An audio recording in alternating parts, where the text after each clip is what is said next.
This is a reading from the poem of the Man God by Maria Valtorta, Volume 2, Episode 239. Marjiam teaches Mary Magdalene the Our Father. 1st of August, 1945. The sky is once again clear over the Sea of Galilee. Now that the rain has washed away the dust, everything seems more beautiful than before the storm. The air is perfectly clear, and looking at the sky you get the impression that it is higher up and lighter, a transparent veil stretched between the earth and the splendor of paradise. The lake reflects the deep blue of the sky, and its turquoise water is a quiet, charming sight. It is dawning. Jesus, with his mother, Martha and Mary Magdalene, embarks in Peter's boat. In addition to Peter and Andrew, also the zealot, Philip and Bartholomew are with him. Matthew, Thomas, Jesus' cousins, the Iscariot, are instead in the other boat with James and John. They are sailing towards Bethsaida, a short voyage favored by a fair wind. The crossing lasts only a few minutes. When they are about to arrive, Jesus says to Bartholomew and to his inseparable companion Philip, "You will go and inform your womenfolk. I am coming to your houses today," and he stares at them meaningfully. "We will, Master. Are you not granting me or Philip the pleasure of having you as our guest?" "We are staying only until sunset, and I do not wish to deprive Simon Peter of the joy of Marjiam's company." The boat rubs against the shore and stops. They disembark, and Philip and Bartholomew part from their companions to go to the village. "Where are those two going?" Peter asks the master, who was the first to disembark and is now beside him. "To inform their women. Then I will go and tell Porphyria too." "It is not necessary. Porphyria is so kind that it is not necessary to prepare her in any way. Her heart can give but kindness." Peter's face shines with joy on hearing the praise of his wife, and does not say anything else. In the meantime, also the women have disembarked, on a plank placed for them as a wharf, and they go towards Simon's house. Marjiam, who is taking his sheep out to browse on the fresh grass on the lower hillsides of Bethsaida, is the first to see them, and he announces them with a cry of joy, running to embrace Jesus, who has bent to kiss him. He then goes to Peter. Also Porphyria, whose hands are covered with flour, arrives and bows, greeting them. "Peace to you, Porphyria. You were not expecting us so soon, were you? But I was anxious to bring my mother to you, together with 2 women disciples, as well as my blessing. My mother was anxious to see the boy again. There he is in her arms, and the women disciples wanted to meet you.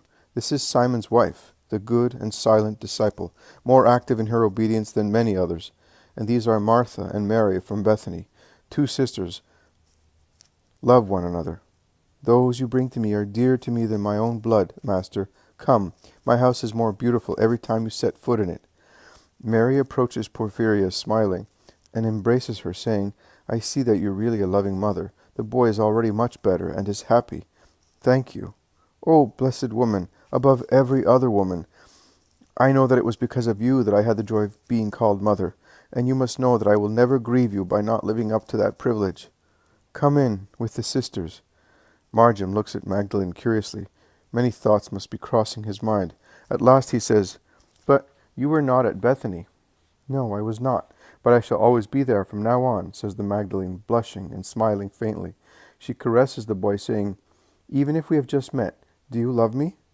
"Yes, because you are good. You have wept, have you not? That is why you are good. And your name is Mary, isn't it? Also my mother's name was Mary, and she was good.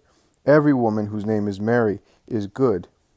But," he concludes, not to offend Porphyria and Martha, "but also many of those with other names are good.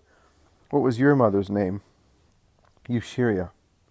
And she was so good," and 2 large tears streamed down the face of Mary Magdalene.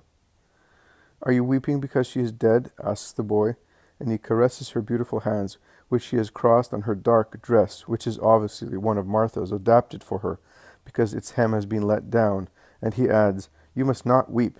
You know, we are not alone. Our mothers are always near us. Jesus says so. And they are like guardian angels. Jesus says that also. And if we are good, they will come and meet us when we die, and we go up to God in our mother's arms.